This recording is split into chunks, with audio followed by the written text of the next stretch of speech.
Uh, Thank you, Bug. That means everything we say from here on out will be recorded. That's mostly for the benefit of folks who weren't able to join tonight, which looks like it'll be about 50 people. And I know a number of folks have emailed me making sure that they can get the recording. So it's a lot of value to our fellow farmers to be able to record this and share it with them. So thanks for bearing with that. Yes, all I was going to say is that grant is we applied to this one-time program that was focused on onshoring organic commodities. So if there is a product that is underproduced organically in the United States, you can propose to expand either marketing or processing capacity in the US. We did that now 2 years ago, submitted an application. We're awarded that grant in March of 23, which was a 4 month delay. And then, of course, this January had this entire project paused for about 5 months while the federal administration figured out if we were using the right words in our grant application or not. So we are now back on, we're up and running. We've got another year and a half under the term of this grant. And what that looks like is, like I said, hosting these webinars and doing a number of different kind of public engagement, doing a lot of farmer one-on-one. So anyone who hasn't taken advantage of that, you can schedule a call with me or someone else on our team and just talk through your questions as a current or aspiring chestnut farmer. That's something that we're offering under that grant. And then the really big lift of the grant is creating what'll be the largest processing facility for chestnuts in the country, which will be certified organic, and it'll be based on our home farm in Salem, New York, which is the last property in Salem on the border of New York and Vermont. So for those of you calling in from Maine, we're basically right at the corner of Vermont, Massachusetts, and New York, if you can picture that. So share a watershed with New England, but not technically in New England. And Noah is working his ass off trying to make this work despite the many months of delays. He's doing an incredible job of wrangling lots of different contractors and getting us towards a design and engineering. You want to say hi? Alicia just wants to say hi before she goes to bed. Okay. Whoa, look at how many people are waving. Oh, you're waving to me? Hi. Good night, bro. Love you. Okay. And yeah, so Noah's doing a lot of wrangling of contractors and kind of getting us to a place where we hope to be really breaking ground on the bulk of our facility alterations, as the USDA would call them, which is modifying an existing structure to turn it into a chestnut processing facility that, as we're currently envisioning it, will move about 500,000 pounds annually, which will be a combination of getting fresh nuts to market and then also drying and shelling nuts on site with the ability to mill them into flour, potentially being subcontracted locally or eventually being brought in-house. That's one of the big design questions right now. So that's what we're targeting with this project, is a bunch of grower support, a bunch of sharing with the world about chestnuts and how chestnuts can be a part of the Northeast food system, and then also building this facility so that hopefully folks don't have to worry about what they're going to do with the chestnuts once their trees are healthy and producing lots of fruit. Any questions about where we're at or this grant or the scope of these webinars or anything before we get into kind of the core of this webinar today?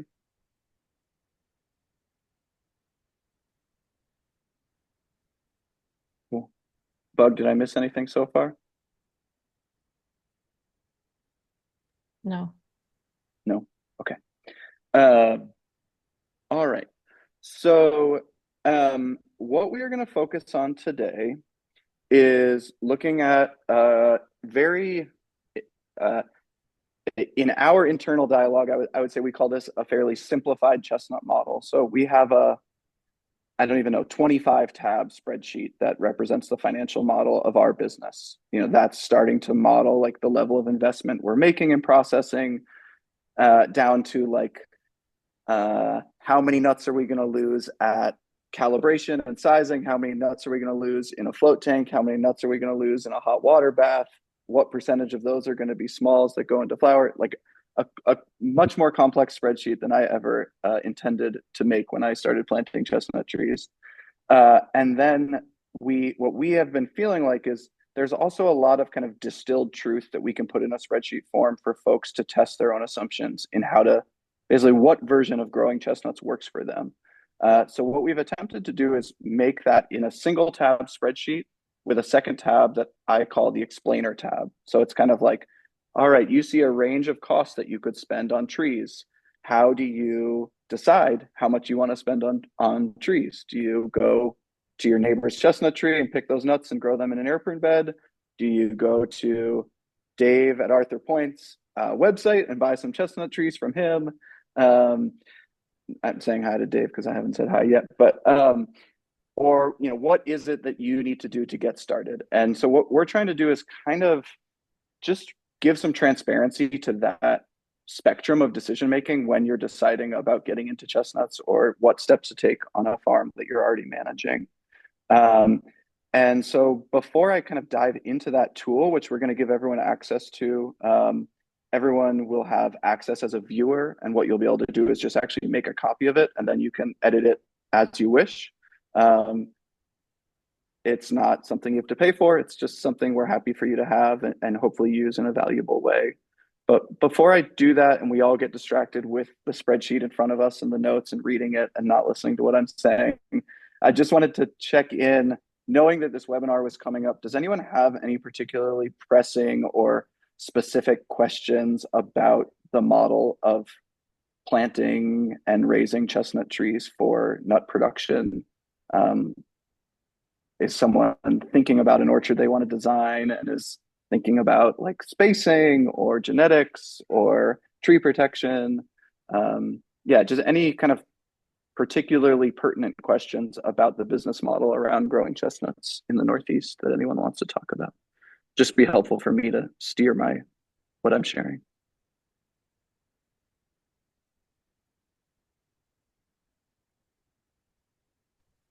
All right. I'm gonna jump in. Ben. Sorry, Yeah, go ahead. I've got children that may or not interrupt. But I'll come off video for a second.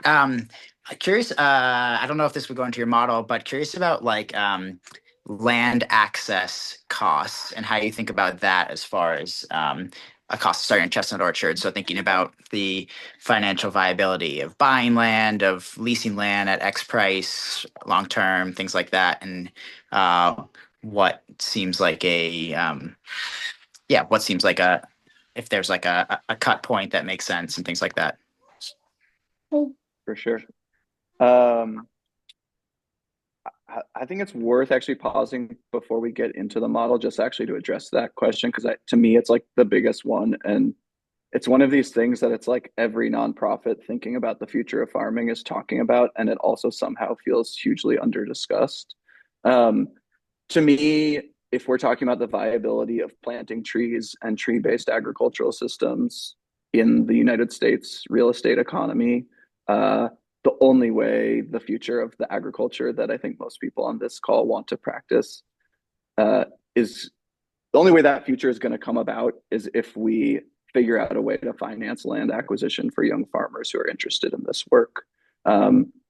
Frankly, like the way we have built Bread Tree is not like required a ridiculous amount of risk tolerance from the people involved in a way that I don't really see as like something we can expect of every young farmer. And so I'll get to the details of your question, but I also just want to highlight, like, if there's anyone on here thinking about agricultural economics or thinking about the best use of philanthropic funding, pretty much every time we're in front of a funder, the thing we're advocating for is long-term, low-interest financing for farmers who want to be adopting agroforestry.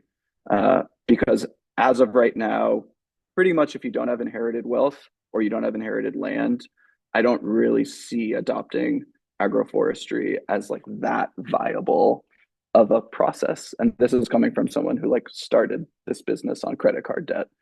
It's just like not actually what I would recommend that most young people do in our current economic context. So in terms of your specific question,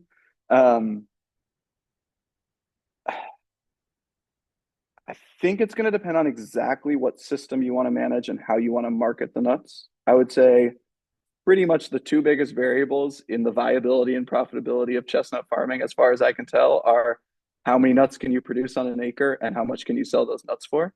So one of those things is largely agricultural, and the other one of those things is about lifestyle and your ability as a marketer. So, for example, someone selling into our processing facility is going to have a lower margin business than someone who wants to sell, let's say, 10,000 pounds a year through direct to customer channels. The question is, how many people want to build 10,000 pound a year direct to customer marketing? And there is some limit and some saturation point on our ability to do so just in our region. But right now on our website, a pound of large organic chestnuts is selling for $13 a pound. I'd say my most ambitious sense of what we will buy totally unprocessed, unselected, or like unculled, unsized nuts from farmers for the processing facility is probably like $4 a pound. That's just when we're looking at it, like we're already coming down in price to make wholesale deals.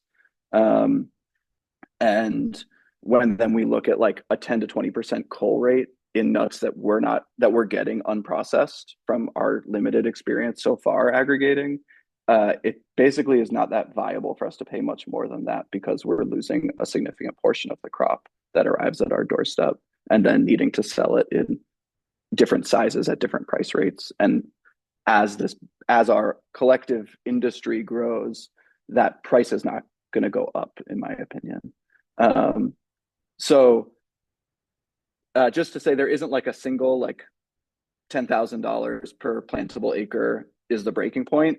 I think it is like super specific to what business you want to run. I probably, if I did not have Bread Tree and I knew everything I knew right now and I wanted to start my own chestnut business, I would probably lease land if I was in Western Mass, like we both are, Ben, sitting right now. That's why I started Bread Tree in New York, is I couldn't afford land in Western Mass. And even then I started it with a lease. As someone who doesn't have like inherited wealth to put towards land, I still today like couldn't reasonably really buy land in Lower Hudson Valley or Western Mass or most parts of New England and start a chestnut business. So like today I would still start from a lease. And although we've had some success at bringing in private capital, I don't think that is that viable of a path again today for most young farmers, because it really just requires a lot of ability to communicate effectively with an investor class or a certain class of people who need you to be literate in spreadsheets in a way that not everyone is. To me, one of the barriers that we need to work on is like, how do we not ask that of every farmer to take that journey themselves, but how do we create, for example, a revolving loan fund that allows people to engage with a larger pool of capital without having to cross all of those communication barriers to get access to that capital? And that's something that we talk about as a team a lot. So that was a pretty wordy answer from me. Happy to slow down before we get into the model. Ben, if you want to ask any follow-up questions or anyone from the Bread Tree team wants to chime in, happy to wait for that. No, that was great. Yeah, it's definitely not a simple question. It's the $1 million question. But yeah, just curious. Yeah, as we think about modeling, it's like you said, it sort of is that that underlying piece. It's like hard to talk about anything else without talking about land access. So just curious if you had thoughts about, yeah, especially for folks looking to get into it, what is a viable lease? Like, can you afford to lease at market rates in this area for a 20-year project, or that kind of thing? But it's more an ongoing conversation than a simple answer. But thanks for the thoughts there. Yeah, and happy to talk about it more as you know. I think one thing, just as like a anecdote that kind of supports, I think, some of our internal hunch around this, is that I think more of the adopters in the near future of, I'd say, tree crops broadly in the Northeast are going to be people who are already have secure tenure under some other agricultural model and are interested in layering in diversity onto what they're already doing, rather than, young folks who are employed on a farm but don't have their own tenure. So we just ran an application process for a partnership we have with the Glenwood Center to pretty much give free trees, tree tubes, and paper weed mats, as well as kind of coaching and design training to farmers in the lower Hudson Valley who want to plant chestnut trees. And almost everyone we heard from who's actually going to be eligible for that program already has an existing agricultural system that is not dependent on trees and is interested in layering chestnuts into that system. It's not like we're hearing from folks who are like, I'm going to go buy 20 acres and plant chestnuts. And to be really clear about that, like what we'll see when we look in this model right now is, let's say if you planted 10 acres of chestnuts today, that will not provide you a livelihood for the next 12 years in all likelihood. So you need to be willing to manage 10 acres of chestnuts and find out another way to pay the bills over those 12 years, which is kind of what I knew I was signing up for when I started my first lease. But it's not something that everyone is able to take on for very understandable reasons. All right, Bing had his hand up, and then Noah has his hand up. So we'll go to Bing first and then see what Noah wants to add on. Yeah, I guess, one of the things I'm trying to understand and wrap my head around is, I'm sure there's many other questions, but the two big questions I'm trying to figure out now are, what model of chestnut planting? There's one, I'm kind of bit of a oversimplification. Right? One model is relatively wide rows, you're running cows or sheep in between them, and there's honestly just not that many trees per acre, but you've got meat per acre as well. And the other model is, Japanese style, like dense chestnut orchard, heavily pruned, heavily managed. The amount of, to your point about like your economics being driven by your pounds of nuts per acre, that second model gives you a lot more, but there's trade-offs, there's costs, there's all that. And then kind of related to that, although not exactly the same question, is seed chestnuts or grafted. The theoretical yield from an acre of densely planted ching is real different than an acre of pasture planted seed chestnuts. And so what are your thoughts, given all that you know now, around pros and cons, like big considerations? Is there one or the other that you actually think is more favorable right now? Yeah, happy to answer that. Noah, what is in your head right now. Does it feel more relevant for you to chime in on what Ben was asking about, and then for me to go to Bing's question? How do you want to do that? I was just going to say, with regard to, we're going to have a feedback between these computers. We can share our lease documents if people are interested in having a more detailed understanding of the question that Ben was asking about, like specific lease terms and how we have structured leases. And it's not legal or financial advice. And I can't say that it's like the best chestnut lease, revenue sharing chestnut lease that could ever exist in the world, but it's the best one that we've come up with, and we're happy to share it as a template if that's helpful to people. I wanted to say on that subject, we had our first lease that some of you know is a revenue sharing lease, a 30-year revenue sharing lease with some farmers. And I think that Russell looked long and hard to find a relationship like that. But I just wanted to offer, if there are people on this call I know who have been exploring doing things like that with landowners, and we would be really happy to have a conversation about some of the questions that come up, and actually even maybe sometime have like a webinar with Brad and Liz where we share about that relationship and how it's gone, because I think it's a really powerful way for people to actually get on land. And we don't talk about it enough. Yeah, and like polishing a legal document is something you can do to your heart's content and really is pretty inconsequential in the absence of like building the relationship with the landowner that you need to build. Because if they don't want you to be there, you really can't be like your lease isn't going to help you that much, no matter how much, no matter how well written it is. So, there's a like the I think that a lot of people like want to focus on the science, but it's actually like the art of building a multi-decade relationship that can make that work. Yeah. And just to kind of wrap that up with the numbers, that original lease was a 10% revenue share lease. That was before Bread Tree had ever planted chestnuts and was kind of what I felt like I needed to be able to sell that structure.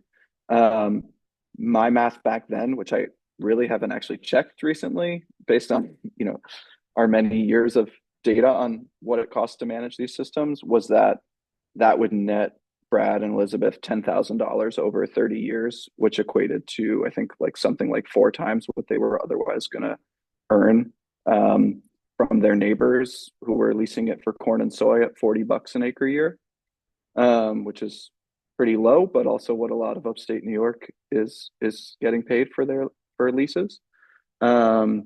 And since then, because that also seemed quite expensive versus buying land at $10,000 an acre, we have only signed, is it only one lease? I think we've only signed one lease since then. Too and it was little. at 5% revenue share. So in terms of your question, Ben, of like the break even point, roughly speaking, a 5% revenue share on a 30-year term, you're paying $5,000 per acre for that. Yeah. And we've but also with no upfront cost. Yeah.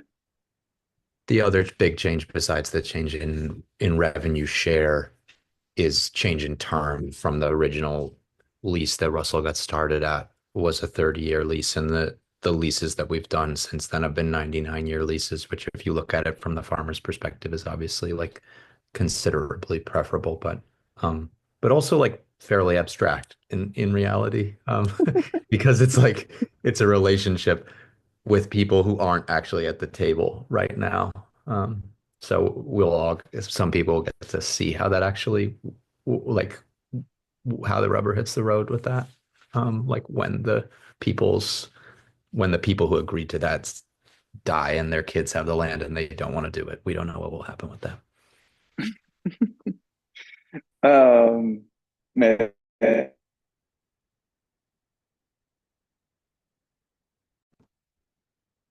No.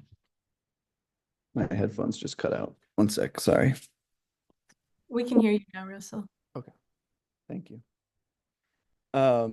So to answer Bing's question, I think this, again, sorry to not be more direct, is quite situationally dependent in terms of what the right answer is. For example, we are managing in a silvopastoral system with an intention to graze as basically as far as we can see into the future. We'd like to be grazing these orchards.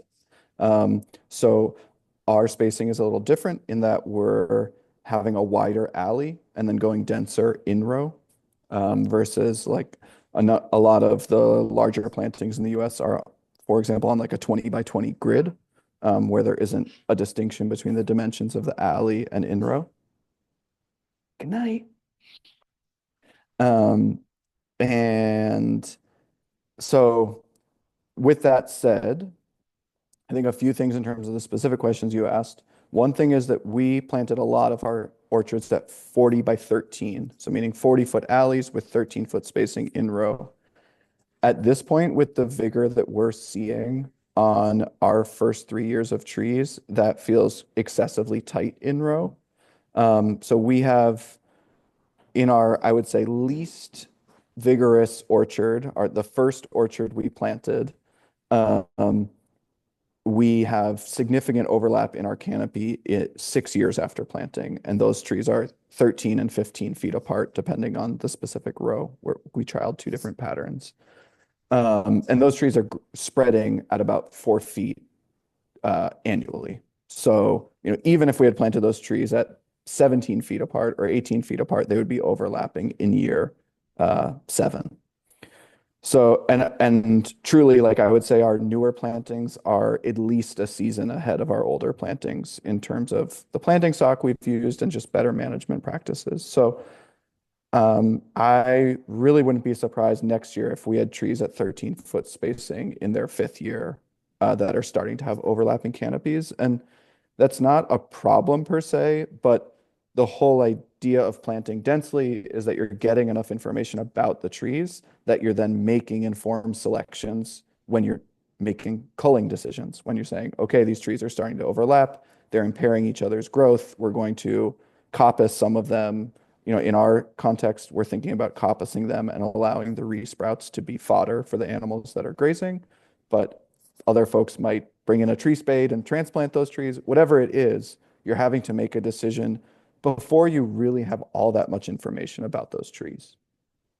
And so I personally wouldn't advocate for 13-foot spacing anymore. I think our most recent in-row spacing was 16-foot with 40-foot alleys.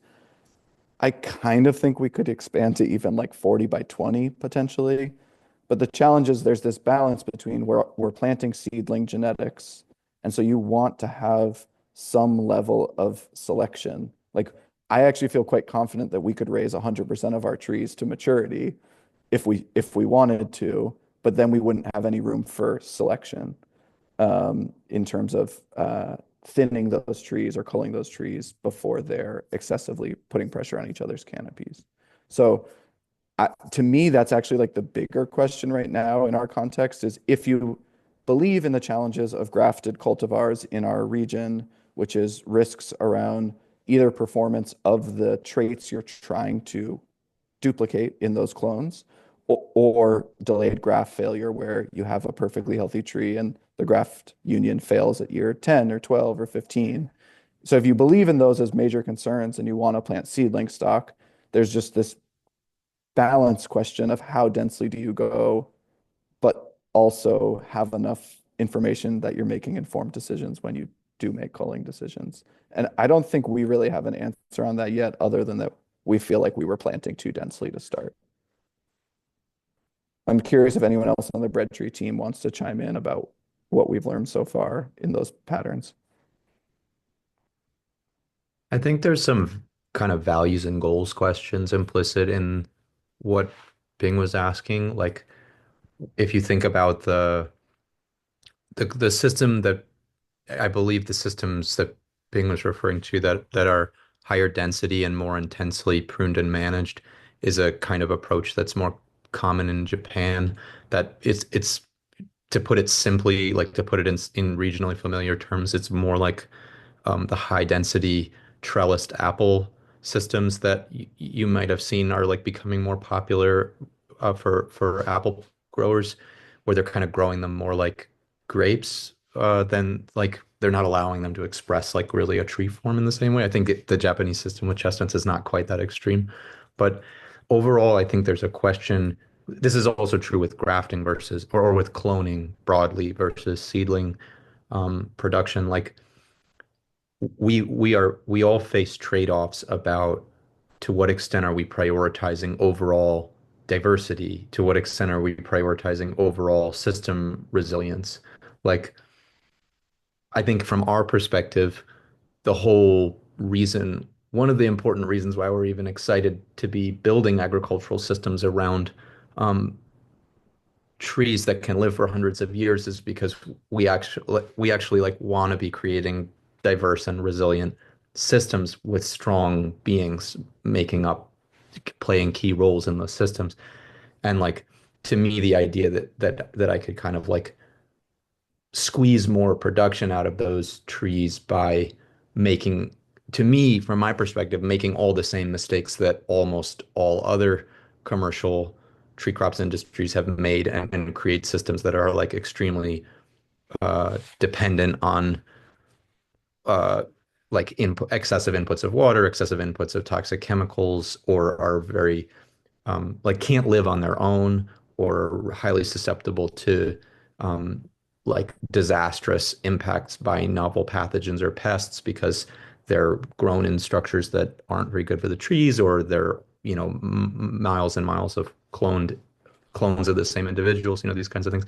This is just me saying like our kind of personal take on this, but it's like there's not like a right answer about that. It's actually just about what are you trying to build? What are your priorities? So like we're choosing to prioritize more diverse systems with uh, like keystone beings that can live for a long time and are being allowed to express their nature. I think the other thing I would just add to that is um, if I were talking about how to grow the best 20 chestnut trees in my backyard, I would truly manage it incredibly differently than how we are currently managing bread tree. So, like for example, I probably would manage those trees in welded wire cages, like very large welded wire cages, and allow for more lateral branching lower down. But there's also, just to go back to this context point, like uh, if you are going to mow 1,000-foot row, you have to be able to drive under the lateral branches of that tree. Otherwise, it becomes a completely impractical project. And so some of the places where we see like more labor intensive systems are either doing it at a much smaller scale, like if you're looking at like home scale intensive pruning, or are doing it in a economy in which labor is not paid nearly as well, or labor is much cheaper. Um, I would say we, as much as we can, default to like investing in humans more than machines. And even so, over and over again, we're needing to mechanize in different ways to make things work at a 300-acre scale. And so I think there's just like, for example, at this point, it would be like completely infeasible, in my opinion, for us to lay drip irrigation on all of our land. And that said, like water, from what I've observed, water is the most significant stressor on our trees, more than any nutrient we could be applying. But when we think about startup costs for folks looking to adopt these systems, if we're going to say you have to run miles of drip irrigation to make this work, that's just another challenging startup cost. So to me, it's part of, I think, the question we're trying to answer with our management system is kind of like, as Noah is saying, can we grow trees that are healthy enough to not be so dependent on multi-decadal human effort and chemical inputs, whether that's plastic or sprayed chemicals. Quick question Ooh. on follow up on your comment about the density. Yeah. I get that, at 13, what you're saying, you have to experience it at 13-foot spacing, you're getting canopy overlap pretty quick. And then you have to make selection choices before you really see the full yield potential of each tree. Although you get to see which trees are more vigorous and which ones get there quicker. You really get to see that. And I guess what's your thoughts around that, especially the economic aspect of even at 13-foot spacing, no, let me know if I'm wrong about this. I'd be thinking that, your yield per acre, even though you're going to cull a bunch of these trees out, if you did a 13-foot spacing, your first few years of getting nuts, you're just going to get more than if you did it at, a 20-something foot spacing. Right? Just because you got more trees. And now, granted, there's a 3-year period, we'll be pulling out a bunch of trees. But your first 3 years of getting nuts, you're going to get a lot more in those years. And those are kind of the early years, from a financial net present value. Money sooner is better than money later, right? And so like, what are your thoughts around, isn't there like, are those trees, because they are canopy over that, really not giving you that much more, even though you have more trees? Or is it like, actually, yes, it's much better in your first couple of years, but, is it worth it? Whatever, like things like that. Yeah, these are great questions. I think the simplest answer is that we don't totally know yet. So our oldest trees were planted 6 years ago. So, we're still pretty early in this. We manage about 20,000 trees. 15,000 of them have been planted probably in the last 2 years. So, the bulk of our work is still quite young. And so, I mean, that's just like a good caveat to put on this whole webinar is like, we're doing our best to be transparent and communicate what we feel like we do know. And also a lot of these questions are still relevant to us. We have some open conversations about what kind of interventions we want to make in the canopy this year in our oldest orchard.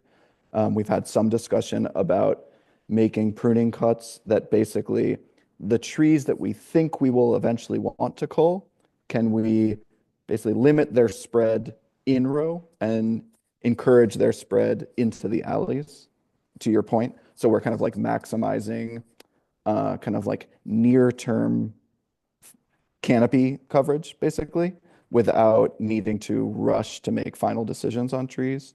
I would also say that something I have learned, because I have a handful of trees on different plantings now that are like up to 12 years old. And so something that bread trees benefited a lot from is that we're getting to observe trees that are older than ours in somewhat comparable management systems and learn from that pattern. And it does seem like there's an interesting phenomenon where even really healthy chestnut trees have much more variable yields in their early years. So like there's a site that's a little bit undermanaged, but is dry farmed, organically managed, just like ours. And there are trees where in year 6 last year, I harvested 12 pounds off that tree. And this year it's producing like 1 pound. Through like no obvious change in management or like the tree looks perfectly healthy. I just think there is a little bit more of like this maybe more extreme sine curve with these trees as they're establishing than the like advertised annual yields of chestnuts. Again, this is like semi-unscientific, but from observing hundreds of trees across a decade, meaning across their decade of growth. And so I think that is one question to your point is like at a certain point, you will get to a place where you're excessively shading out trees that you want to keep and get to fill in the canopy as fast as possible because they're the ones you're keeping and not getting sufficient yields out of the trees that you're failing to cull. So I think we're probably getting too far down this tangent, but those are the kinds of questions we're openly asking in our operation right now, Bing.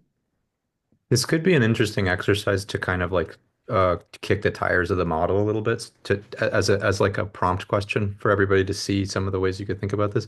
Because like what Bing's saying is totally true in terms of that net present value calculation, but you just have to weigh that benefit of how much additional yield are you getting in year 5, 6, 7, maybe before you have to call against the fact that you had 50% more capex and are doing 50% more labor of every single process that you do, right? In all the years up till then. And that's not me saying like, therefore, that isn't a good idea. It's like actually just there's actually like a slider you can move about uh, your costs and your benefits. And depending on actually land access costs, if you had like let's say you had a good lease relationship and you had access to more land than you had the capital to invest in the necessary uh like material costs to operationalize the orchard, you might be better off doing a wider spacing on more acreage, right? And you'd get the same yields, the same early yields and have, you know what I mean? Like the whole assumption that more density is better or that more production per acre is better comes from the assumption that the per acre has a fixed cost that you're managing. So it's like there's a bigger triangle there.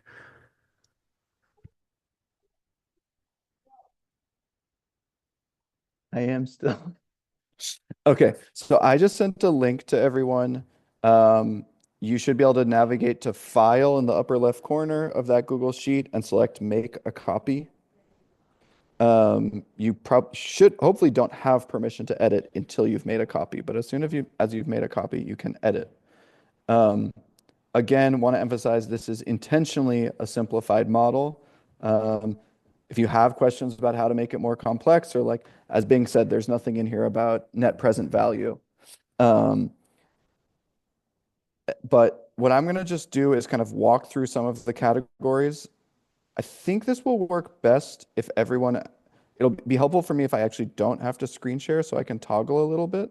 So if everyone's actually in that sheet, I guess there may be folks, I know that at least one person, Kai, said they're driving. But let's see if it works for me to not be screen sharing. And I'm just going to talk through some of this. And what I'll try and do is just remember, and if folks on Breadtree, if you want to just like jump off mute and say, Russ, stop. Let's hear if anyone has questions. If I'm going too fast, just feel free to interrupt. How's that sound? Good. Yeah. Okay. So, the only thing you should need to edit in this spreadsheet is a cell that is yellow. So, for example, in column C, you'll see a lot of cells that are yellow. All that column B is saying is, in our experience, kind of like the widest range of possibilities that might go in column C. So you'll never need to edit column B. Obviously, you are welcome to. If you want to start playing with formulas, you can play with them. Important to note is we have column C, and then we have variables that are highlighted in yellow, like trees per acre or chestnut pounds per tree. That's where we're modeling yield. I would say that yield is intentionally conservative right now. The genetics that we're planting, which are derived from predominantly 2 Ohio orchards, I have multiple friends managing trees that at year 10 are producing between 20 and 30 pounds a year on average, depending on who you're talking to. So it is very possible that these yields are undercounting by as much as like 50%. We prefer in our business to be conservative because what we're doing at the scale we're doing it and the way we're doing it is cannot be found anywhere else in the world. And so it's hard for us to trust the numbers. And then there's some kind of base variables in yellow in rows 30 and 34. What are you assuming for inflation? How many acres are you managing? What price per pound? Again, this is what I'm kind of citing as like if you had all your chestnuts with some burrs in it, just like in a bag, and dropped it off at Breadtree's back door, this is what we'd pay you for that bag, $3.50 a pound. As I said, today we're selling our large organic nuts at $13 a pound. Labor is the biggest variable in this model. If you want to do it all yourself on an acre, it'll be a more profitable acre than if you want to hire people to do it on 20 acres. That is a reality of agriculture, and whether you count the value of labor basically is the major determinant on how profitable or viable your agriculture is. For what it's worth, in the first 3 years of Breadtree's history, I think Noah, Bug, and I did not get paid for any hours we put into it, and we paid everyone else in cash for their time put into Breadtree. So it's totally possible to build a business not paying yourself, but you have to find money elsewhere. And then the really important table is in rows 37 through 45, which is about kind of the multiplier being applied to that management activity across time. So each column there is corresponding to the year. So for example, in year 1, you're presumably planting 100% of your planting. And then depending on your survival rate, you might have to do replants. So if you wanted to, say, well, I'm new to this, I'm probably going to have more replants, you could say I'm going to do 20% replants in year 2 and 20% replants in year 3. And that's going to automatically increase, for example, planting labor in row 12. I'm just going to pause there. I don't know how familiar everyone is in working in Google Sheets. I had a quick question about the price, chestnut Yeah. price. The 350 price, is that a grower bringing nuts that haven't been weevil treated? Yeah, so, and this is, I also would just like to be clear, this is not Breadtree contracting at this price by me saying this, and we're still very much figuring it out, but this is my rough estimate, Elodie, of completely untreated nuts, unsized nuts, even like not being float tested. This is just like, I harvested 100 pounds and brought it to Breadtree. I got $3.50 a pound. Like I said, in our limited aggregation experience last year, depending on the farm we were collecting from, we had as high as like a 20% cull rate. So even just there, like if we're paying you $3.50 and culling 20%, we're effectively paying $4.20 a pound.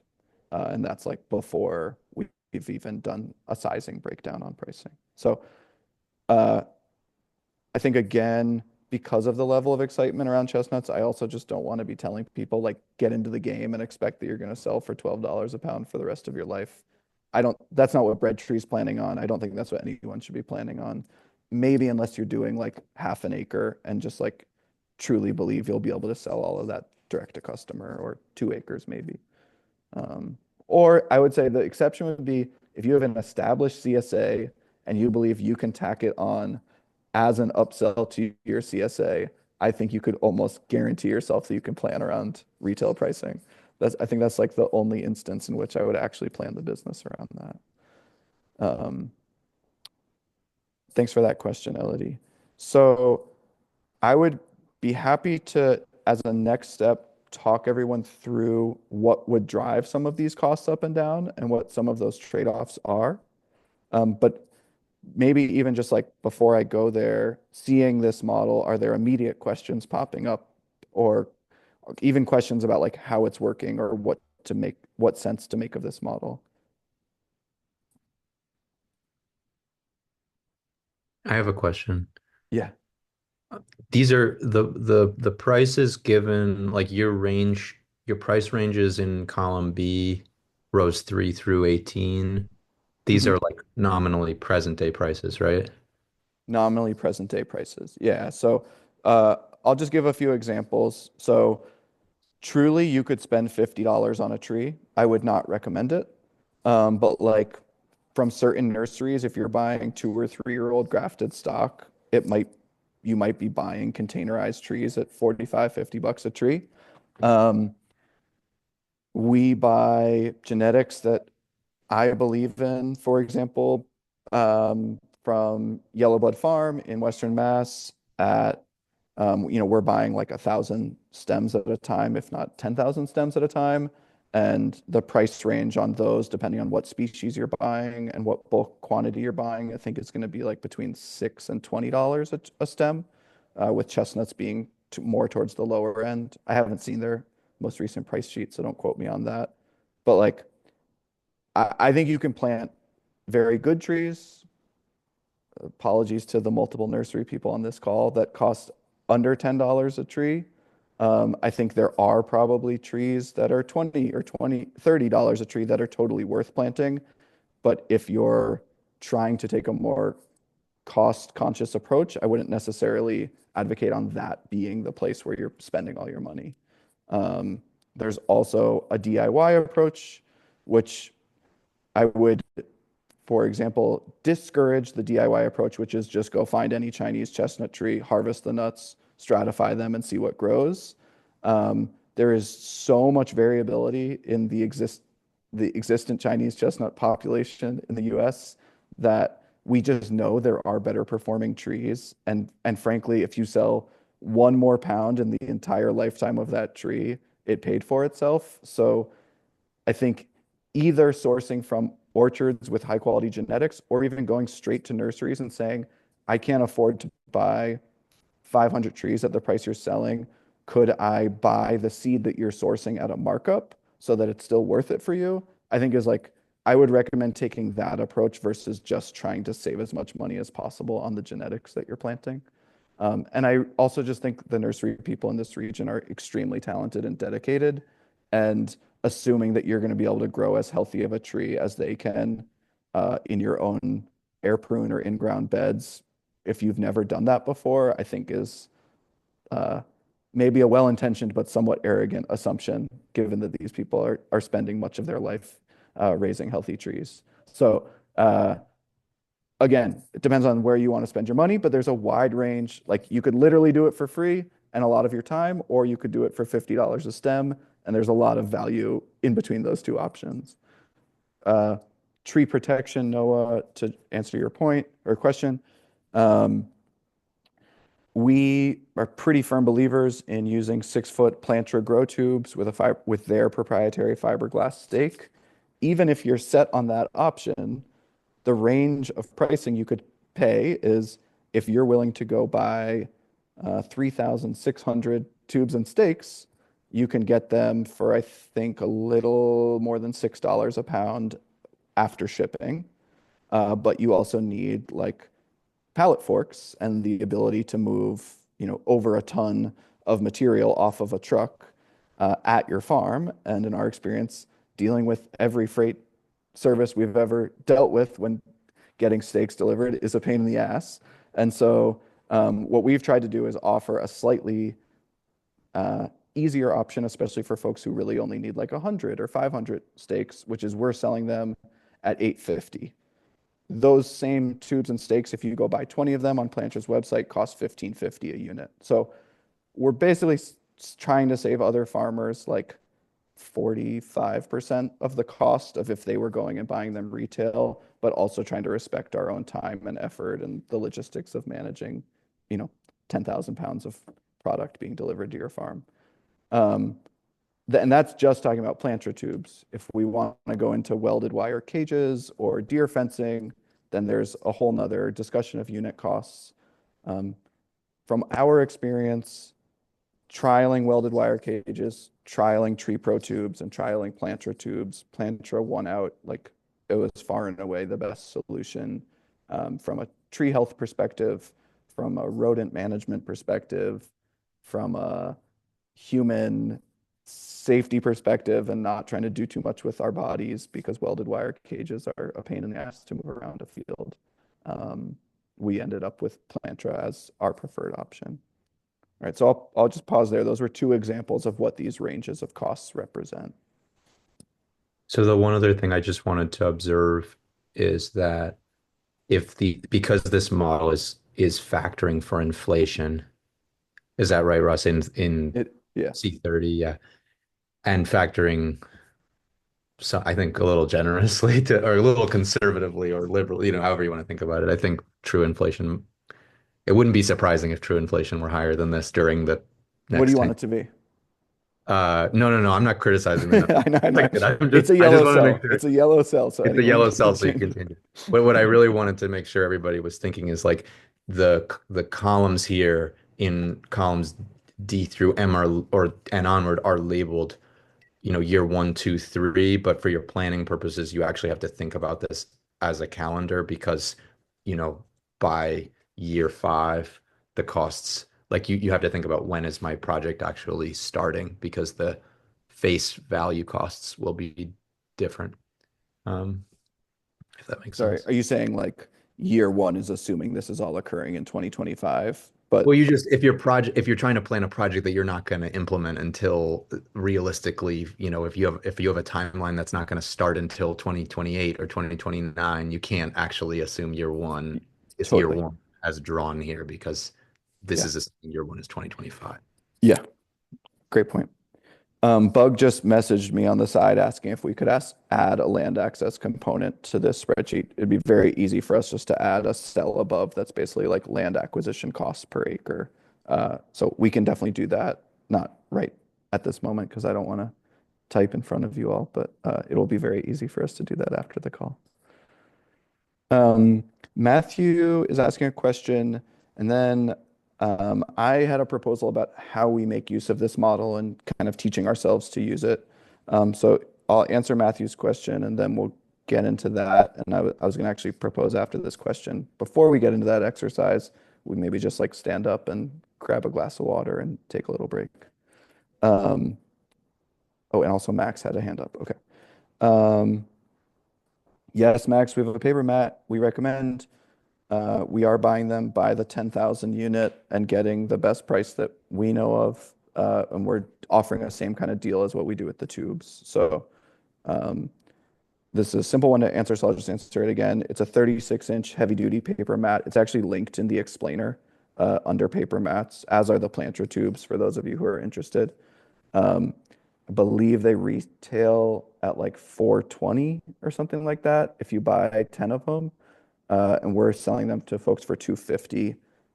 Full transparency, I think our costs, including shipping, are like around $220 when we order $20,000 of them. So we're happy to make that a service for folks. And then Matthew, in terms of market saturation, I kind of think that enough chestnut trees have been planted in the United States that market saturation on fresh chestnuts is already inevitable. That definitely is dependent on how you think about the management of some of the larger plantings and your belief in what they will produce. Basically, will they successfully get to maturity and be marketed? When I say that about saturation, that's not to say no one will buy the additional acreage that's planted, but that it will start to suppress pricing. That it'll stop being this like commodity or this really valuable product that you can just set your price as a grower, that you are guaranteed to sell out every year, basically. That is part of the reason why we're so keen on focusing on dried products, is because we think that long term, I mean, like right now, the last number I heard, happy to be corrected if someone has a better number, is that the fresh market in the US is like a $40 million market. The gluten-free flour market is like a $9 billion market. So I mean, it's just like a totally different product if we start selling it as a gluten-free flour. And it's a much more versatile product. It can be turned into packaged goods or even just sold as a really delicious flour. And that's why we're already making the investment of buying flour in from other growers, looking at buying small nuts from other growers and milling them, and really trying to like start the market engagement around chestnut flour, or build the market engagement that folks like Route 9 have already started. So to me, the longer term potential, and I think our team generally agrees with this, is like we should sell as many fresh chestnuts as we can, because it's how we're going to pay the bills in the near term when we don't have that many nuts. But when we're talking about processing 500,000 pounds, I would expect hundreds of thousands of that to be going into milling. And just to give folks a sense, the math on that's pretty tough. Like right now, we're selling chestnut flour at $15 a pound. When you dry and shell and mill a chestnut, you lose 2/3 of the weight. So if we're selling flour at $15 a pound, we're basically selling those fresh nuts at $5 a pound, plus putting a bunch more work into it. So you can understand how that's also going to long-term suppress the price of what we can expect as growers. But I think it'll set a healthier floor and expand kind of like the total addressable market in tech market speak. Is that helpful, Matthew? Okay, and then Bing, you're asking about Plantra. We can definitely get into Plantra. Okay, a few things about Plantra. One, they've been super responsive to all of our suggestions to their R&D. They've recently sent us biodegradable tubes to trial. They've changed the way they design the tops of the tubes so that they're not cutting into the trees as much, and they sent us some of those to trial as well. They listened to our feedback on getting rid of the mesh bird nets, which we felt like were probably saving fewer birds than the number of fish they're inevitably killing when they end up in the ocean. And yeah, just generally they've been like responsive and great to work with, but also specifically the way they're perforated versus the Tree Pro tubes we trialed. I would say, like, for those of you who haven't experienced this, the Plantra tube is closer to like many small perforations that I think better represent how wind is going to move through a tree. Whereas the Tree Pro tubes that we worked with, and I think they have modified this, is more like someone took a hole punch and like punched a bunch of holes in the tubes. Tree Pro tubes also come flat and then need to be wrapped, at least the ones we bought back in the day, and don't come with stakes. And it's actually just like quite labor intensive to get them to roll and hold their shape. That line, basically the roll line of the Tree Pro tubes, also is like a much easier way for rodents to get in our experience, than the Plantra tubes, which only have a few entry points for rodents. Nothing's perfect. There are plenty of issues with using tree tubes, but I would say our best results and kind of like the most manageable results in terms of just like doing repeated processes on thousands of trees, I would say are pretty clearly with Plantra. Yeah, I can echo that sentiment for sure. That the Tree Pro, I mean, you put I think 3 or 4 minutes to roll the tube and then zip tie it to the stake, but then you multiply that over thousands of tree tubes. And we found that it ate up a ton of our time in the spring. Yeah, agree. And the part of the reason the fiberglass is so valuable for those of you with no experience with tree tubes is I actually, when I got started with Bread Tree, I hand cut a bunch of 10-foot lengths of plastic and metal conduit and tried to make my own stakes. And what I experienced is when, in particular, kind of like early winter, when you have soft ground and high winds, what would happen is the trees would blow over and those stakes didn't have enough flex that they would bounce back up. And so the stake in the soft ground would actually move to an angle and then freeze there over winter and hold the tree at that angle, which in your worst case is actually pulling the roots of that young tree out of the ground. And I just have found that the fiberglass stakes, or I think we have found with fiberglass stakes from Plantra, that they're just the most kind of like resilient to all weather conditions, and their ability to pop back up to that straight angle is quite valuable. Are they triangular shaped? They are triangular shaped, yeah, and they kind of cup. They're like triangular, but the line between the 2 points is curved, so it kind of wraps around the tube in a way. I don't know how to describe Yeah, it in better words. because I went and bought driveway stakes because they were cheapest, and the issue you're describing, I think I had. So I think the triangular shape also might help it from when it's blowing around, essentially creating a big hole and then bending over and getting stuck in the mud in that bent over Agree. shape. Awesome. So what I was going to propose is that we have a volunteer who is thinking about making business decisions about planting chestnut trees and raising chestnut trees to maturity, and that we go through this model and just go row by row and think about the decision-making process and what impacts it'll have on the long-term prospects of their business. Even if you're not only thinking about chestnuts, we could still model that planting and just only the chestnut revenue would be captured here. But wanted to know if there's a volunteer here who wants to kind of be the guinea pig that we walk through the model with.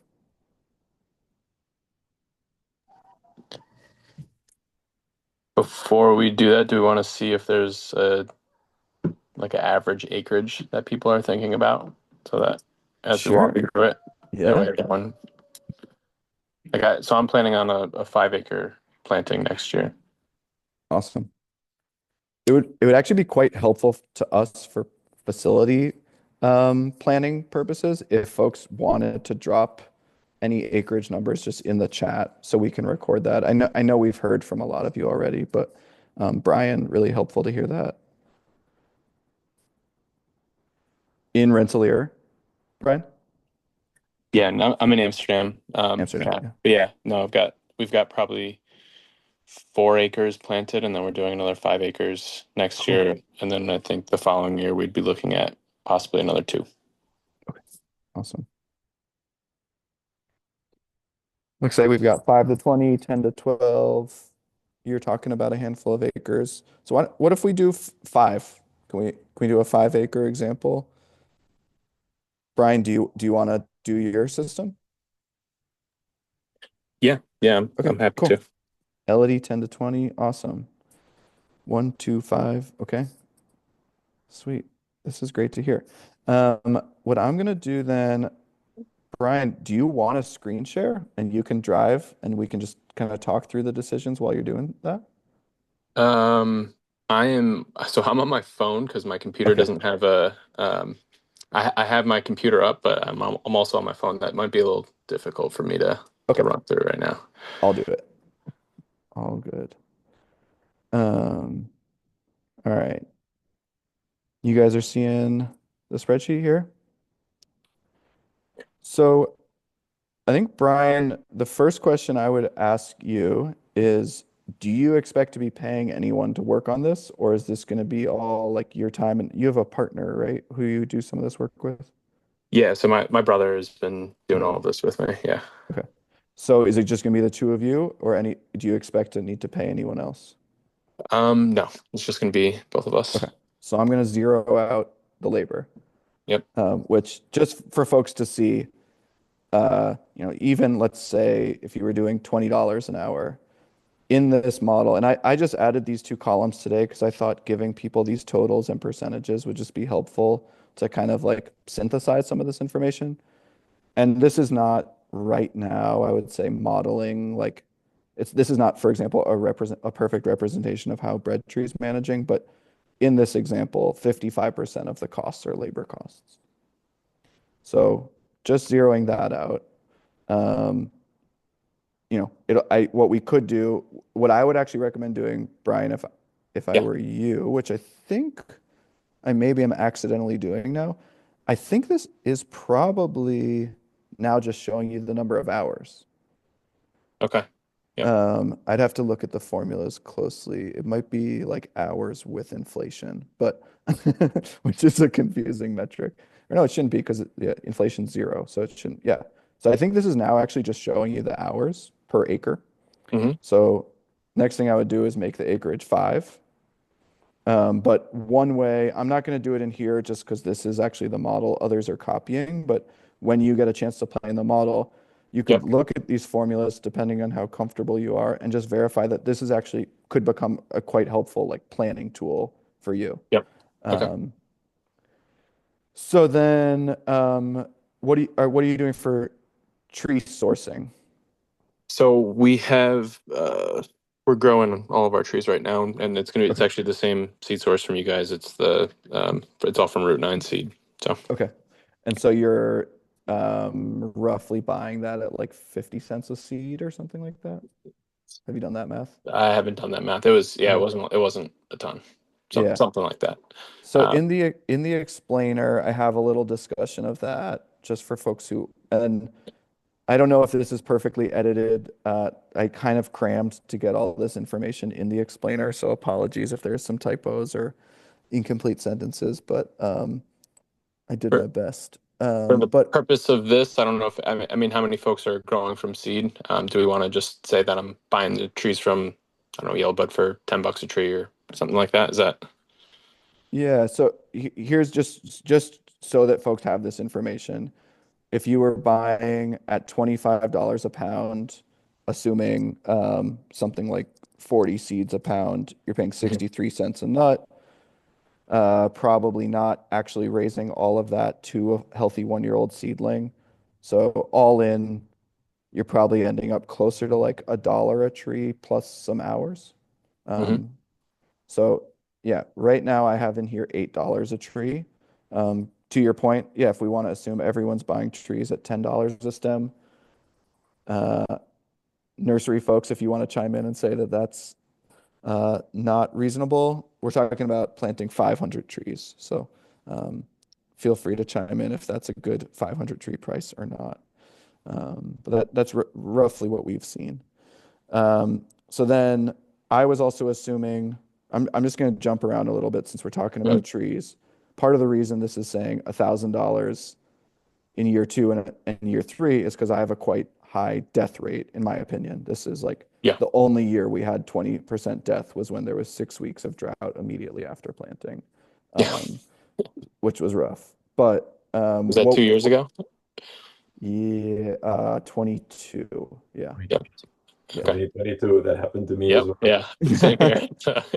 So what would you count on as a death rate that you'd want to replant versus like allowable death rate?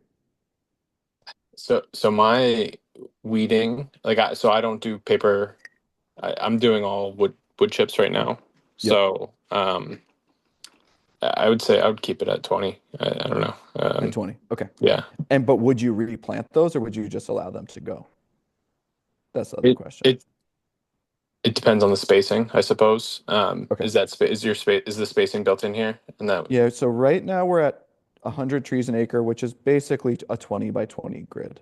Okay. Yeah, I would replant them. I'd be replanting them. All right, so does this feel representative of how you do it? Is a 20 by 20 grid, but you'd have some somewhat significant death and you'd replant it? Yeah, and this is under the assumption that eventually you'll be thinning trees for a 40 by 40 grid, or is this Exactly. Yeah. okay? So in this row, there's a curve on a culling curve, basically. Got it. Yep. Yeah, Um, I would be replanting them just to maintain, you know, even though I'd be thinning in the future, yep. just to kind of not have it all piecemeal.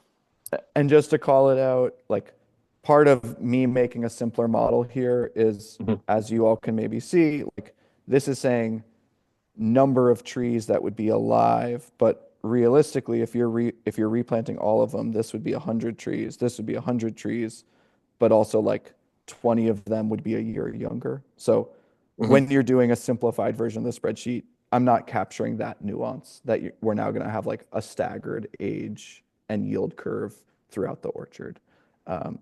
We do have that elsewhere in our modeling, but it's a little more detailed than this model could handle, or I could handle adding to this model. So there's, just so you know, there is like a little bit of error in that. No, that I mean that makes sense. Yeah. I think it might also, Russell, be helpful just to make sure it's clear that like this is also not intended as a prescription for the rate at which we would recommend people be pruning or be culling, right? Like Yes. this is like a smoothed set of averages that is intending to try to capture the range of possibilities, and it's arriving at the target of roughly 40 trees per acre around what you're 16 notionally in this. Yeah. Mhm. Yeah. And I will say to that point, there's an orchard that's 12 years old that we have taken over pruning and harvesting for in the past 2 years that was quite undermanaged. And those trees at year 12 are easily, a lot of them are easily spanning a 25-foot spacing in row. So I don't Well, think I wouldn't be shocked if a well-managed 10-year-old chestnut orchard is getting towards 50 or 60 trees by year 10, just in terms of the spread of those trees. mhm. But it would probably be more stepwise how you got there. It would be like Yeah, you have 100 trees per acre for 5 years or 6 years or 7 years, and then suddenly you yeah, have 70 trees per acre or something like that. totally. Yeah, we kind of have this running calculus of like, when do you stop replanting? Because those trees are just going to get shaded out by their neighbors, even if they're healthy, because they're 3 or 4 years behind. Um, which I think we're still figuring that out. But like, roughly speaking, by year 3, if there are two trees dead next to each other, we'll replace one but not the other. Is kind of where we've ended up. Do you think that's when you would maybe introduce like a pawpaw or something in the understory that's a little more shade tolerant? It's not something we're doing yet in that way. Our diversity that we've been trialing is more adding into the alleys, and more thinking about like either timber plantings or intensive silvopasture, and like leaf fodder or intensive silvopasture type plantings. Um, I think that my concern with the adding the pawpaws in terms of how we manage is our management is so structured around a row, um, that I don't know that it would work out that well for us to start adding differently managed shrubs or trees in row.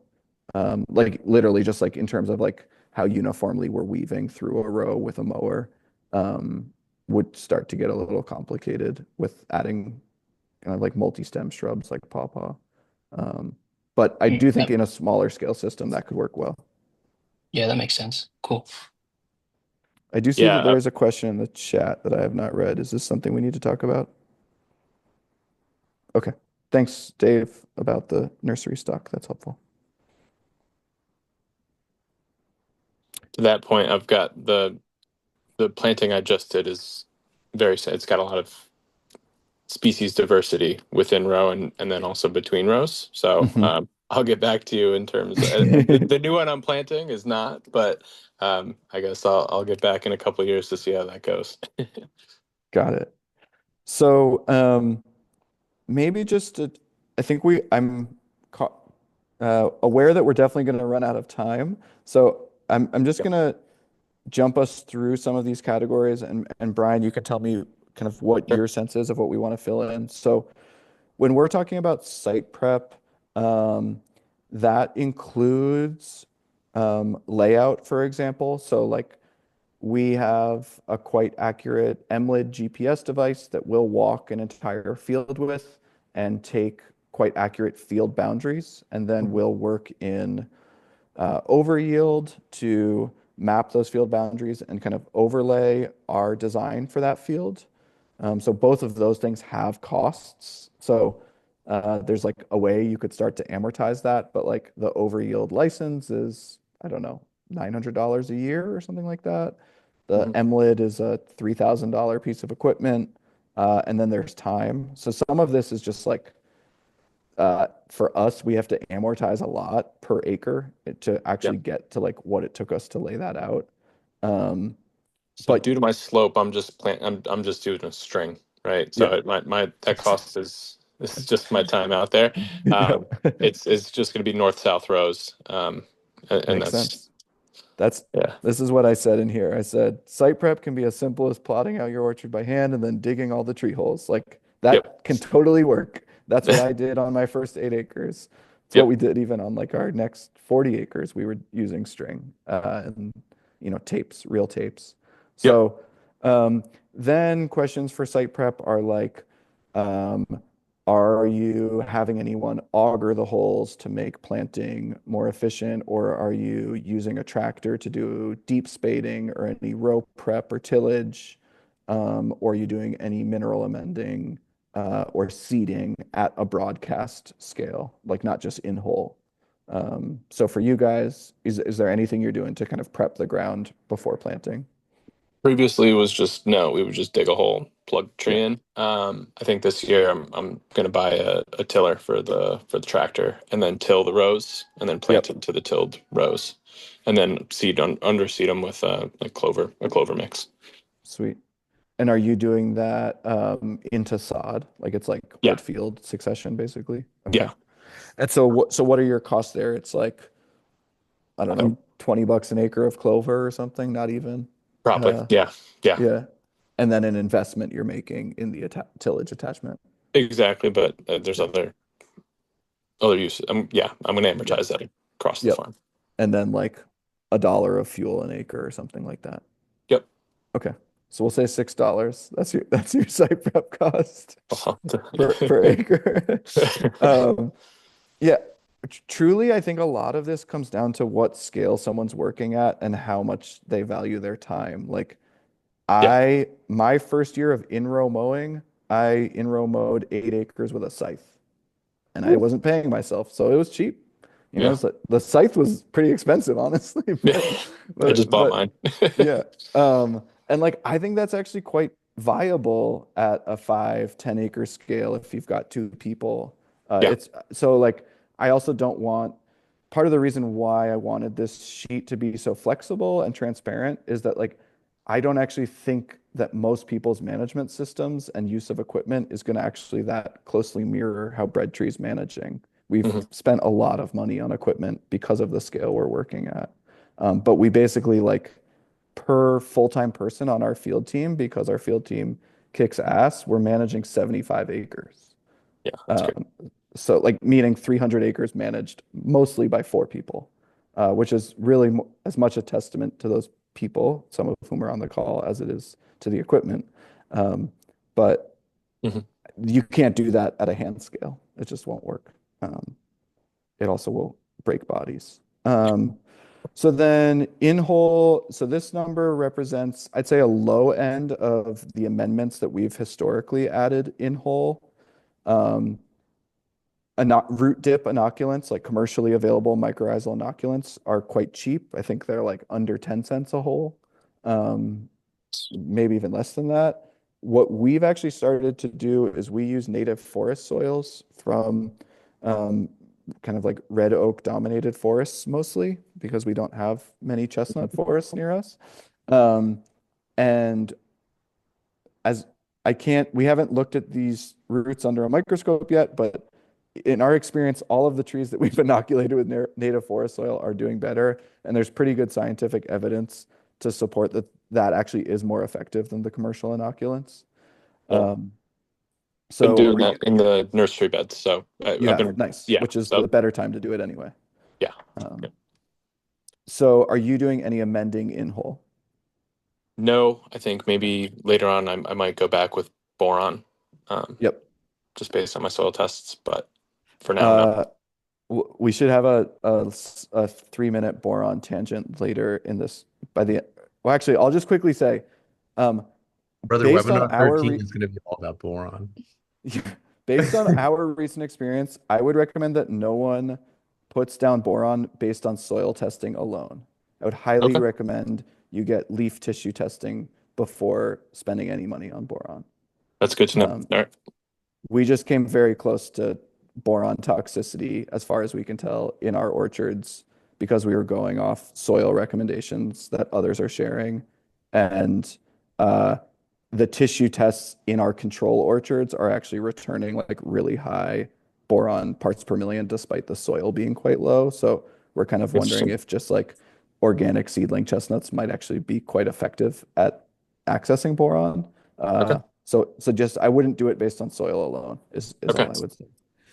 So I'll put that off. Not to say you shouldn't do it, just get the tissue No. test. Yeah. That's all. I mean, I was actually planning on using, so my other orchard, I did 3 black locusts and then a chestnut within row. And then Nice. I'm going to cull all the black locust for fence posts in like 6 years. And I was actually planning on stump treating with borax or boron to kill off the locust on the stumps. Nice. So That's a nice stacking of functions. All right. And then we put $10 a tree as a better representation since you are effectively raising your own stock. And then what are you doing for tree protection? So I'm pulling all my Tree Pro tubes off of the black locusts, which definitely don't need them after 2 years, and putting those on. So Okay, cool. free, And but you're I mean, good. if we want to assume, I mean, most folks would be buying tree tubes for. Would you say the price that you guys were going to offer them for? $850 is the bulk price we're offering. Okay. People can do better. I don't actually know at what quantity someone's order would get below our price. I know the price we buy them for at 3,600 units is like $6, I think, with shipping. And that includes shipping. Okay. Yeah, and that's with stake. So it is confusing on their website. The first link you'll get if you don't select the full system is just the tube, which is I think like maybe $5 or $4.50 or something a unit. Okay. I say we leave that then. Okay. You said you're not using paper weed mats. Just to reiterate, paper weed mats, if someone wanted to use them, they can go as high as $6 a pound, $6 a unit if you're using coir. We did a side-by-side trial of coir only, coir with mulch on top, paper only, paper with mulch on top, and mulch only. And we were far and away happiest with paper with mulch on top. Coir turns out to be a really good medium for weed roots to run through. So this is representing if someone were to buy in bulk from us paper weed mats. If you were to buy your own, they'd be closer to $4 a unit, depending on your quantity. What would you like to use for your model? Let's leave that. Yeah. And then just the mulch I've found to be, yeah, weeds love it. weeds, yeah. So then with mulch, for us, we kind of have to pay for mulch because of the quantity we're sourcing. Like we got over 2,000 yards this year, so we're just like not going to meet our needs with local tree services. Are you finding that you need to be paying for mulch, or have you been able to get enough for 5-acre plantings? My wood chips wanted sign. I've got a mountain. I've got more than enough. Awesome. More than I can transport. My biggest problem is actually moving the wood mulch around the farm. So, and are you doing that? So we've historically done that with like a hay wagon and pitchforks, but we have invested in a row mulcher now. I rented a row mulcher for the first time this year, and it was worth it. But that was $900 for the weekend to rent. So nice. Okay. I would just yeah, you're doing it. I would leave that price though. I mean, not per tree. Okay. If you're looking at $900 to mulch 500 trees. Sure. Yeah. So even if you're getting free mulch, getting the row mulcher to make it a little more sustainable for Yeah. bodies is still going to run you, yeah, basically $1.50 a tree. Um, did you, just for folks' reference, did you rent that from OESCO? Did. Yep. Yeah. So Orchard Supply Co. in Conway, Mass. is the only place I've heard of that rents one from folks who are renting them in the region. So, and they're a great resource just generally for orchard equipment, even hand tools for folks who don't know. And then are you doing any sprays in response to pests? No. Okay. Um, so what folks will see if they look in the explainer, ooh, that doesn't look right. Okay, so that's a good learning. If you don't make it 0, for some reason it assumed that was a 1. That's an issue with my formula. But for folks who haven't looked yet, in the explainer, there's some discussion of the main pest concerns we've experienced. Really, I would say the first 2 are mammals, deer and field mice and voles. I feel like the 6-foot planter tube and pruning up to 6 feet and even like low hanging laterals kind of reduces the concern around deer. For us, we've tried a number of different approaches to vole predation, including a variety of organic trapping systems, all of which I think work to some extent, but I think far and away the most important way to manage rodent pressure is continual mowing. And that's not even like we're letting ground cover grow up to 6 feet tall. It's more that we're making at least twice a season in row mowing. So basically mowing 5 feet in either direction around our trees and then letting our alleys grow up higher. And then also mowing it quite tight by like late October at the latest so that the voles aren't nesting in early winter around the trees. And I think we've found that to reduce vole pressure to like less than 2% of the trees in a multi-thousand tree orchard are getting girdled. And has that been built into your mowing per acre labor costs down there? That is, yeah. And so I actually today did the work to break out in-row mow versus this should now say alley mowing. And something looks off here. I think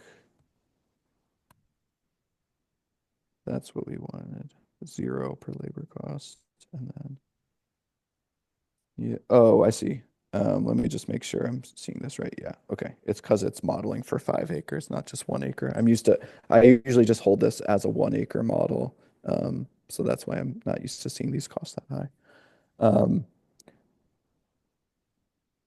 And that is basically assuming that you would be paying someone to mow this cost right now, just to jump down there to your question.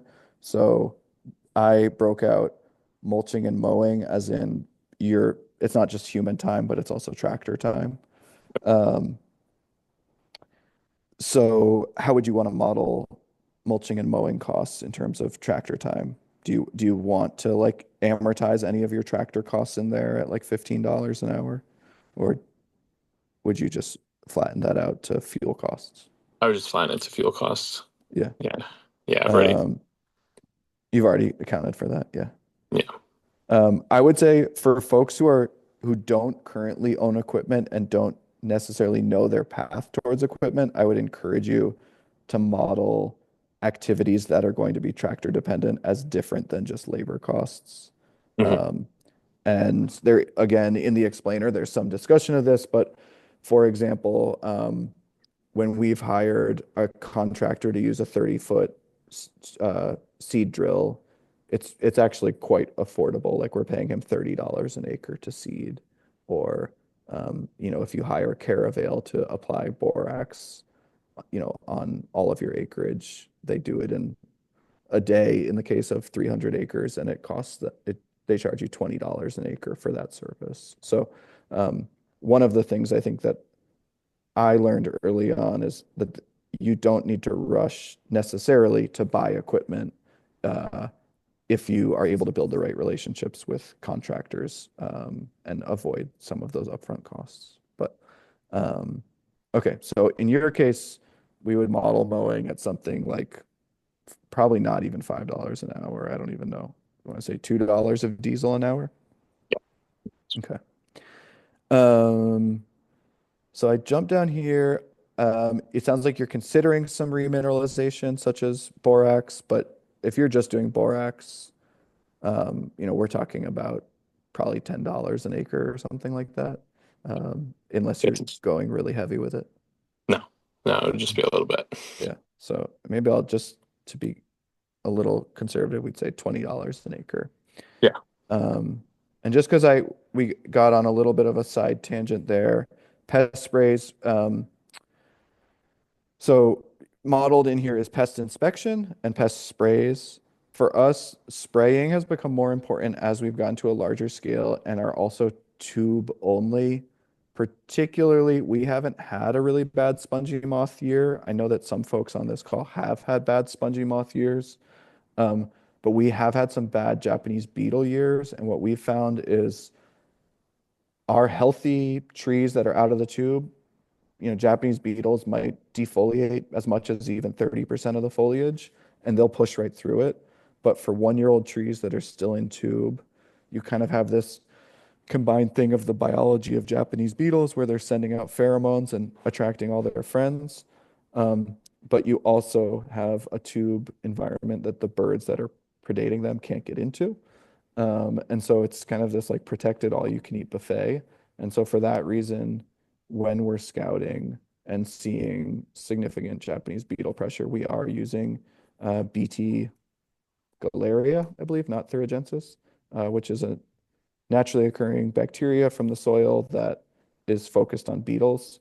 And so that's when we're talking about pest sprays, it's mainly thinking about potentially spraying BT thuringiensis. I think I may be mixing those up, but one of the BT strains that's more for Lepidoptera when we have major caterpillar or moth pressure, and the other BT strain when we're looking at major beetle pressure. And anyone who does, those are both organic. And with that said, they're like pretty generalist of like, they're just going to kill all the beetles and they're going to kill all the caterpillars that consume them.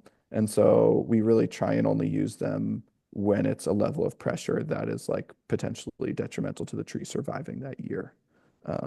And we really only spray it on the tree itself, not like broadly spraying it across all of our acreage. Okay. This has been a lot of information. I know there are some questions coming in. Brian, how are you doing so far? Good. Good. Anything that you'd like to be discussing about your model that you're seeing in here that looks totally off or yeah. No, I think this looks good. So the labor cost for pest inspection, you've got a per tree there. So what that is? Is Yeah, that so 30 that is minutes? hours per tree. Oh, So hours per tree. Okay. so that is saying we are doing 30 trees in an hour, Got it. which we are doing a lot more than that. For example, and we're doing much more time tracking this year. So which I was using to inform a lot of this today. But like, for example, Sam, who's on this call, did pest inspection at a 3,500 tree orchard and spraying. So was doing spraying in a UTV rig and inspection. And I think it took 3 days to do 3,500 trees. So that was like a 45-acre orchard. So about 15 acres a day. But that was including spraying. With inspection, we're doing site check. We're trying to do site checks bi-weekly at all sites at a minimum. And that could be as simple as like going to that site for an hour and just like driving through a few alleys and really seeing if anything's jumping out as concerning. So in the hours per tree is really like across the year what we're saying. So another way of saying that is if you're doing 30 trees get an hour a year, you're basically saying every acre gets 2 hours a year of like site checks. That's kind of like an all-encompassing site check category. It's not just pest inspection. Does that make sense? Yep. No, that makes sense.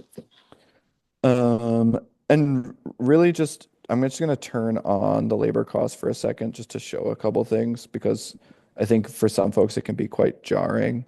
Um, so the first one is that pruning is just like kind of shockingly a really high expense.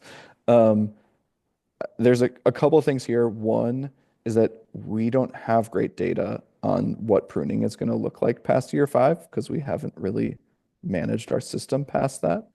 And you prune And to the height of your tractor? Is that yeah, so really pruning in the early years is just, it's actually quite quick once you have access to the tree. yeah.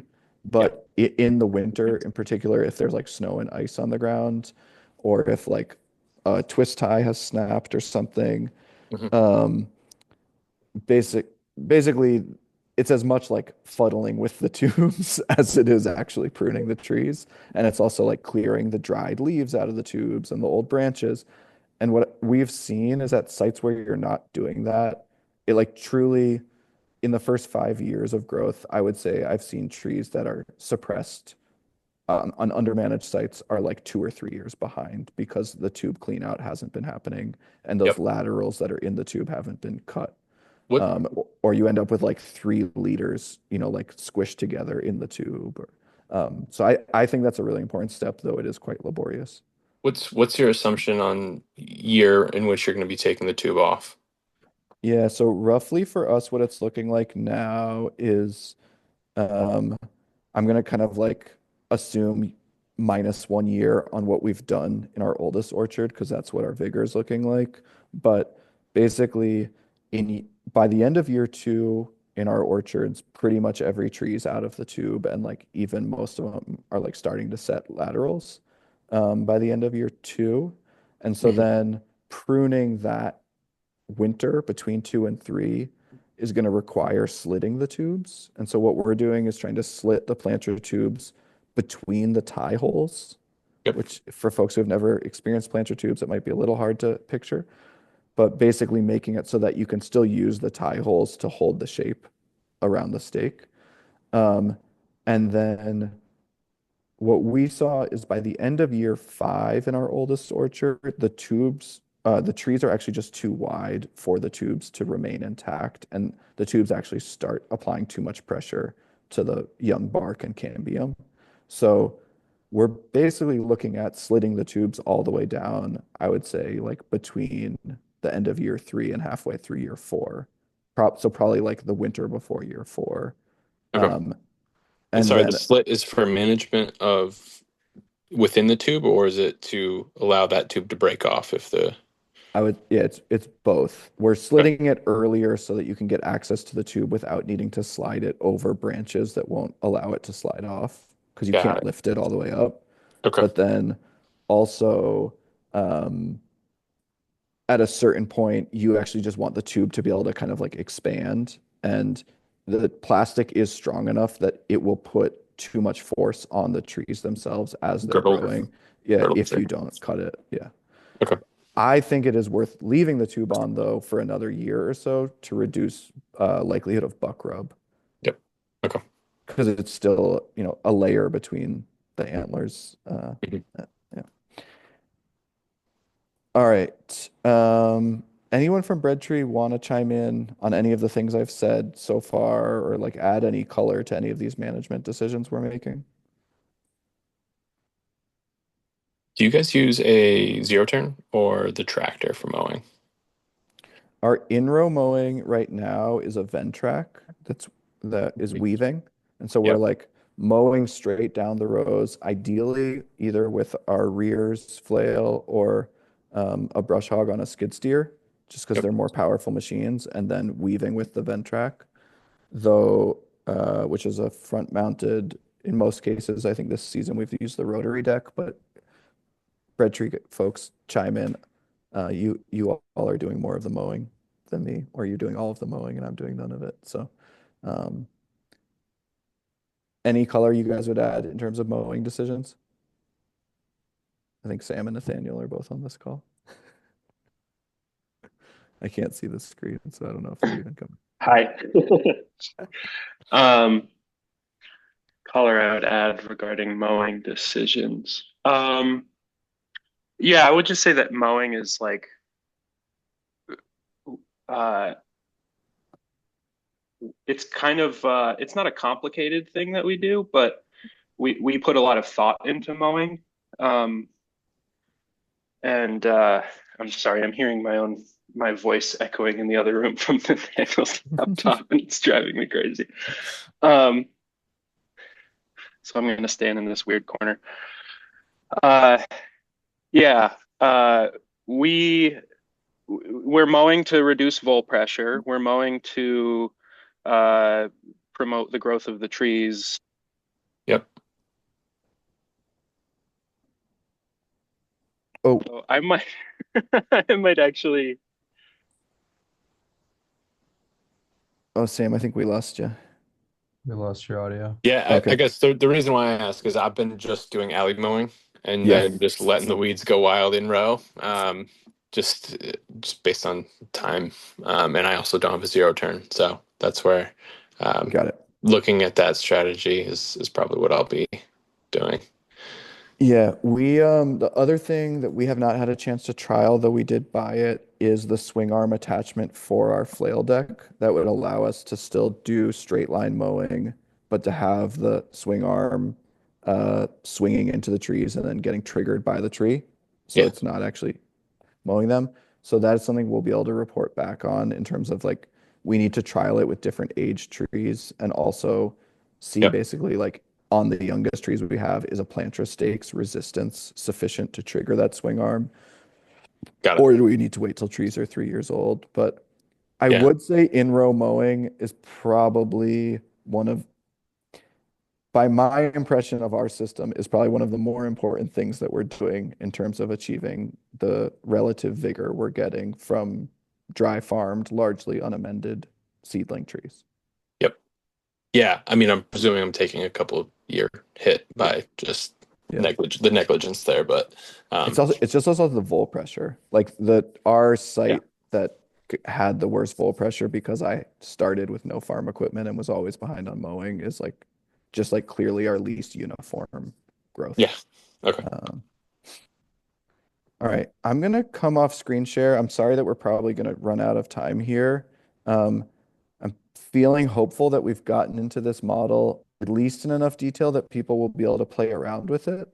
Um, I'm also just kind of thinking based on the level of detail folks have wanted to get into here, that bug, we might just want to make our next webinar be a follow-up on this in like, I mean, as soon as like 3 weeks or a month, where we just jump back on and hear what questions came up, what people play around with, decisions people are thinking about making that they want to think about deeper as a group. Just based on what we've had today, how are folks feeling about that, the next call? Like, would that feel helpful to you all? Feel free to chime Folks in who the are chat. reacting or something. Oh yeah, you could do a thumbs up or clap hands, devil horns. Cool. Yeah. right. I'd like to follow. I mean, there's a lot of like I think the little nuggets, especially about vole pressure, which is I feel like the number one issue that we've seen is vole pressure for sure. I think we Also, lost like 30% of our trees to voles. yeah. Yeah. And Yeah. Brian, like for what it's worth, like we've seen a pretty dramatic change of circumstances in terms of voles. Like voles was a really big pressure for us, and when we got into doing the opposite style of right, we were doing the mowing you're doing, where you're mowing the alley and leaving the vole habitat around the trees, and we switched to suppressing vole habitat around the trees and leaving vole habitat in the alleys. It went from like being a big problem to being like a I almost feel like disappointed, like voles Well, aren't don't enough of a speak too problem. soon. I'm just Yeah. saying. Yeah. Okay. Not Yeah. It took and me then- 3 years to like escape my vole trauma, and I now like actually can sleep soundly in the winter, feeling like Yeah. we're gonna make it through. Now we can have a pray about oak wilt. Yeah, that's Yeah. right. The other thing, Russ, is if we get the land access aspect of land access cost into this model, then we could get into some of the discussion that was being raised at the beginning of the call about like understanding the impacts of different enterprise model on, different scenarios of like, what if I was leasing, what if I was doing this revenue True. share with this enterprise, or what if I Yeah. had land costs? What if I was trying to do this in Massachusetts versus Washington County kind of thing? Yeah, that's a good point. Okay, we did want to make a few announcements. And Ben, we do have some 20 by 20 grids, and the pattern you're describing is what we've done, is like rather than like an in-row weave, but just actually going perpendicular, going abutting the trees in a grid in both directions has worked well for us on those sites. It does make some trade-offs in terms of what Sam was trying to just posted there, trying to talk Yeah. about like all of the myriad benefits for soil health and habitat and Yeah. many other ecological functions of like not having it be a golf course. But you can leave little islands in the grid Yeah. system Yeah. in their own little way. Okay. I don't know, Bug, how closely have you been watching the chat? Do you feel like we've addressed most of the conversation or most of the questions? Yeah. Max, we do not still pull mulch back in the fall. As we've escaped our excessive vole concern, my Thank personal God for vole that. scarring. That's Yeah. We do have some knapweed in some of our fields, Brian. Okay. Yeah. It's a beast on the equipment. It's just very fibrous. Bug, do you want to jump to announcements? Yeah, sure. Am I You're good. I think we were just gonna tell everyone that we have a tour coming up, which I'm now forgetting when it is, in September, of our oldest orchard that many of you have been to in Johnsonville. It's on September 14th on Sunday. And then also, I think if Elodie's still here, I just cannot plug Hudson Valley Nut Fest enough that Elodie and I, and with the support of Berkshire Ag Ventures and Ben Crockett, have been organizing in Antonia this year. It's coming back. It's going to be really fun. It's on November 16th. And I'm going to share, Elodie and I are going to have a website up hopefully by the end of next week, just speaking that out there. But I'm going to share a volunteer form in the chat just in case anyone wants to volunteer to help out on the day of or in advance, because it's yeah, and it's going to have more of like an agroforestry market this year. I don't know if anyone's been there before. What kinds of things would people be doing if they volunteered to help on Nut Fest? Lots of different things. There's also a bringing nuts Lots. form. Lots of things, helping with parking, helping with Sell this. We are planning on volunteer t-shirts. So you Yeah. could get a free And a Nutfest free t-shirt out of it. You could be helping at the nut cracking table. You could be helping people get oriented. There's lots and lots of different things. Helping with setup and breakdown. I don't know if I'm missing anything. It's pretty much we've barely done any advertising for it, and there's just like more and more and more people coming every year, and it's just like a really fun time if you've never been. It's just jolly good fun. And so be there or be nuts is what I say. And maybe when we do get the Instagram and emails out, just help us spread the word about it. And then also, Breadtree does have, I mean, if any, Breadtree has lamb this year. We're gonna have lamb. We have chestnuts and things for sale on our website. So just reminding everybody that that exists. And Russ, was that everything? I lost where the notes is. I would just also say, for us, with all the work that we're doing of kind of like trying to share about the bigger project here, it's actually just really helpful for us to build our email list. And it's, we come up with a lot of organic ways to do it, but truly, like, if you got a lot out of this and want more people to be aware of our work, if there are folks just in your network that you want to just, like send the most recent newsletter you got from us to 10 friends and see who wants to sign up for our email list, that's actually just like really helpful for us, especially as we're trying to build direct to customer sales channels so that we can offer the best price for all the nuts that we plan to process on behalf of many of you. The more people who are getting the word when we say, hey, fresh organic chestnuts are for sale, it's going to help the whole project. So yeah, if you have folks in mind, please feel free to send that along. Also, I'm just putting a plug in. If anybody has like chefs, bakers, food culture workers they're connected to, like something when Russell was talking a little bit about market saturation, and actually like if we don't also all do the work to grow and build the market for these foods, like it's not like none of us are going to be able to sell chestnuts. So that's another big part of what we're working on. And I think probably something we'll get into maybe in some later webinars. But it's something we're starting to think a lot more about, and all of us coming from being farmers, it's like not that fun, and we're just doing some transitioning. So if anybody like wants to ever talk or think about that, please feel free to email me. And there's a question. Yeah, great one, Brian. I'll add that to our notes in terms of equipment discussion. And Bing, thanks for that very generous affirmation of our work. So my wife's family owns a bakery, so maybe I can pull some of them in and see if they've got anything that they would, like to mention about using chestnut flour, things like that. Awesome. Thanks, y'all. Well, with that, we're at time. We'll plan to send out an email to the full list to schedule a fairly quick follow-up. And in the meantime, I hope you guys can make use of this model. And please do, even though it's not the best writing I've ever done, please do read the explainer before going too deep with the model, just to understand some of the decision-making and considerations around those different variables. And we'll see you soon. Yeah, thanks, guys. This was great. Thank you for your good work.